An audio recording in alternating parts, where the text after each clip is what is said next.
Mr. Skinny. Mr. Skinny was extraordinarily thin, painfully thin. If he turned sideways, you could hardly see him at all. And what made it even worse that was he lived in a place called Fatland. Yeah, Fatland. As you can well imagine, everything and everybody in Fatland was as fat as could be.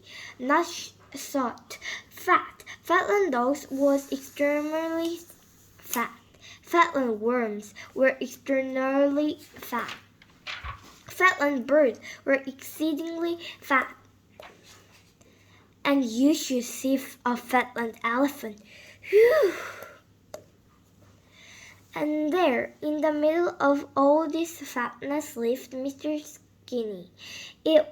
The thinnest house you've ever seen. Poor Mr. Skinny. He didn't like being so different from everything and everybody.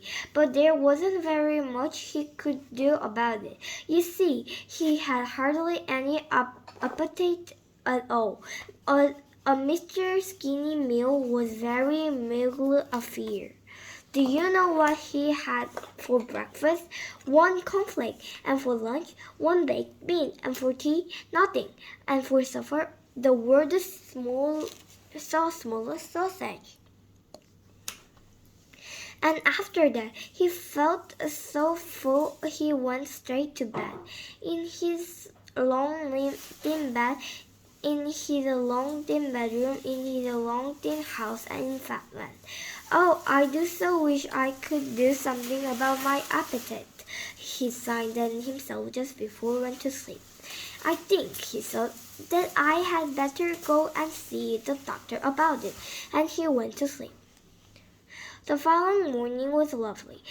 A large sun shone down on the fat trees and fat yellow flowers, and thought that walked Mr. Skinny on his way to see the doctor.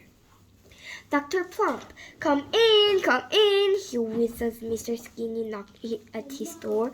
Sit down, he whistled as Mr. Skinny entered, and what he whistled, putting his plump fingers together, seems to be the trouble. It's my appetite, explained Mr. Skinny. I like to be able to eat more so that I could put on a little weight. Yes, you are louder. How shall I put it? Then, wheezed the doctor, looking at him over his glasses.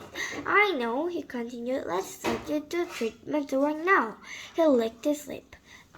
This very moment, he added, and he opened a drawer in his desk and took out an enormous cream cake and put it on the desk in front of him, and opened another drawer and took out half a dozen donuts and put them on the desk in front of him, and opened another drawer and took out a dozen currant buns and put them on the desk in front of him.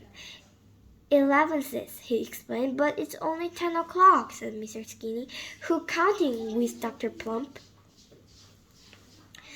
And without further ado, he and Mr. Skinny ate a lot. Mr. Skinny ate a dab of cream, a donut crumb, and one of currant. Dr. Plump ate the last. With Dr. Plump popping the last currant bun in his mouth and looking at Mr. Skinny. I see, he said, what you mean about your appetite. And he thought for a moment. Only one thing for it, he whistled. This cause of drastic measures. And he picked up his telephone and the pudgy finger and deleted a number. 100 miles away, the telephone rang. Prrr, prrr, prrr, prrr. Hello, said the voice. Do you know whose voice it was? Mr. Greedy speaking, said the voice. Mr. Greedy listened to the Dr. Plump had to say. You'd like Mr. Skinny to come to stay, he said, to build up his appetite. He added, delighted, he agreed. And so Mr. Skinny went to stay with Mr. Greedy. He stayed for a month, and during that time Mr. Greedy did manage to increase Mr. Skinny's appetite.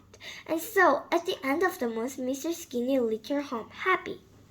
with a tummy was something Mr. Skinny had always wanted.